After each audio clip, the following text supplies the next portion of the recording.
नमस्कार अमरावती.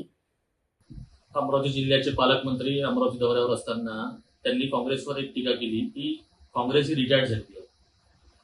मला त्यांना सांगायचं आहे की काँग्रेस ही चळवळ आहे आणि ही न संपणारी चळवळ आहे. असे कित्येक लोक येऊन गेले आणि कित्येक लोक चालले गेले, पण काँग्रेस संपलेली नाही. याच्यावरून मला असं त्यांना सांगायचं आहे की ही असं बोलणं त्यांच्या वैचारिक पराभवाची त्यांची पावती आहे.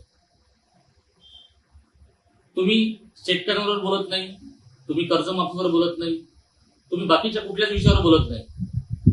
तुम्ही नुसतं तोडण्याची भाषा बोलता, तुम्ही जोडण्याची भाषा बोलतच नाही. म्हणजे इतकी लाजिरवाणी गोष्ट आहे की तुम्ही अमरावतीचे पालकमंत्री आहात. पालकत्व तुम्ही अमरावती जिल्ह्याचं स्वीकारलेलं आहे आणि ज्या रोडवर, ज्या हॉटेलमध्ये सगळे अवैध धंदे चालतात, तुम्हाला तेच एक हॉटेल दिसतंय, तिथे तुम्ही नाश्ता करायला, ब्रेकफास्ट करायला जाताय आणि तुम्ही असं म्हणतात आहे की काँग्रेस रिटायर्ड झालेली आहे मेंटली. पालकमंत्री साहेब, मला तुम्हाला सांगायचं आहे, तुमचं असं बोलणं योग्य नाही. माणसाची वैचारिक जी लेवल आहे ती तुमची वैचारिक लेवल ढासळलेली आहे. ज्यांना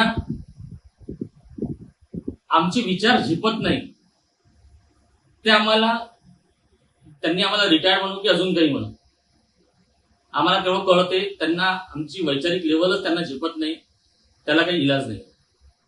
आणि दुसरी गोष्ट की काल परवा अमरावतीमध्ये पालकमंत्री साहेब 5 किलो ड्रग्ज सापडले.